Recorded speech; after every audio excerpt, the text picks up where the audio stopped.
అదే సేవ ద్రవ్య శుశ్రూష, స్థాన శుశ్రూష, ద్రవ్య శుశ్రూష, భావ శుశ్రూష. ఇంకా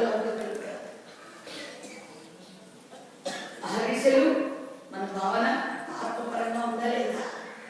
అందరిలో ఉన్న నా ప్రభువుకి ఆనందం కలిగించేట్టుగా భావన చేస్తున్నానా? అప్పుడే అయిపోతుందంటే ఏమనుకున్నప్పుడు తప్పేది. ఏది కంట మధ్యలో ఇచ్చినట్టే ఇచ్చారు, వెంటనే పూజ మొదలు పెట్టుకున్నాం. అయ్యో గంట అయిపోతుందేమో, చాలా కష్టం. గంట ఇచ్చారు, అయ్యో గంట కావాలా? మనం పోయే కూడా గంటలోనే కావాలి కోటలికి. అందుకని ఏం కావాలి అక్కడ? భావ శుశ్రూష. భావంలో అహర్నిశలు. ఆహా ఏంటి ఎంత అనుకోవాలి? అయ్యో నాకు కావాల్సిన 5 నిమిషాలు 10 నిమిషాలు ఇచ్చావు నాయన ఇంటికి వెళ్ళి రావడానికి. గురుదేవులు అందరూ రావాలి.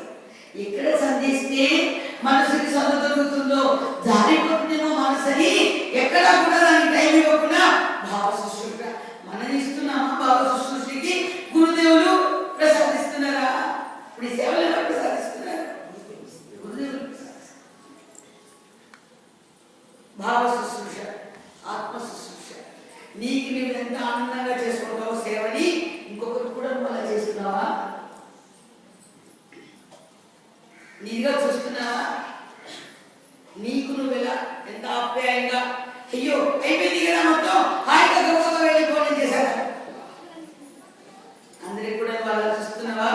అందరిలో ఉన్న భగవంతుడికి ఆకలిస్తుంది. అప్పుడు అందరిలో ఉన్న భగవంతుడికి కూడా ఆత్మని ఏడేసాక ఆకలిస్తుంది. అందులో కార్యక్రమాలు అన్నీ అయిపోయినాయి కాబట్టి అందరికీ ఆకలిస్తుంది. కాబట్టి అందరిలో ఉన్న భగవంతుడికి ఆ నివేదన వెళ్ళాలి కదా. అంత ఆప్యాయంగా చూసుకోగలుగుతున్నామా? ఈ 4 శుశ్రూష, చతుర్థ శుశ్రూష. ఈ సేవ చేసుకోవడానికి ఈ ఆరాధన కార్యక్రమాలు ఇవేది ఏమనుకోవడం లేదు. నా గురు సోదరులు చెప్పినట్టుగా రాపిడి మనస్సుకి సేవ చేయగలవా? భౌతికమైన సేవ చేయి. లేదు సేవ చేయలేవు, మనస్సును లోపల పెట్టి సేవ చేయి. ఇంకా సేవ చేసి లోపలికి వెళ్తావు, అసలు తానెవరో తాను గుర్తించి అందులో ఆనందించు. అంటే ఆనందిస్తుంటే సేవ చేయడం ఉండదా? అసలు బ్రహ్మాండంగా చేయొచ్చు. నువ్వేం చేస్తున్నది పరమాత్మ సేవగా కాకపోతే కదా.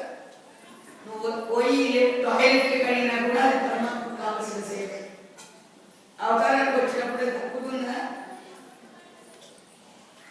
నీ చట్టి పిల్లవాడు పెద్దవాళ్ళు చేసినట్టు చేస్తాడు. వాళ్ళని పెద్దవాళ్ళలాగా చేయడు, కుదురుగా కూర్చోడు. మనకు సరి చేసేటప్పుడు పిల్లవాడు అల్లరిగానే చేస్తాడు.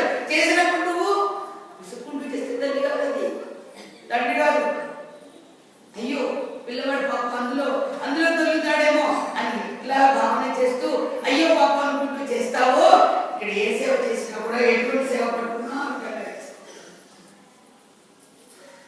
అప్పుడు ఏముంటుందండి? అందరిలో సమత్వ భావన ఉంటుందా? సమిష్టి భావన, ఎష్టి భావన ఉంటుందా?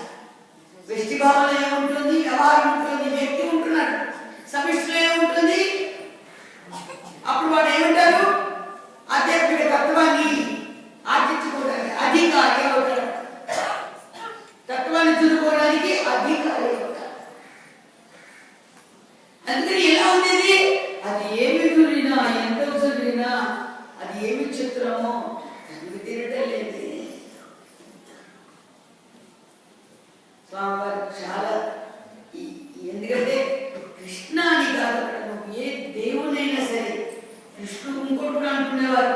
కృష్ణుడు అనేటువంటి దగ్గర తీసుకెళ్లి బాబు అని పెట్టామనుకో,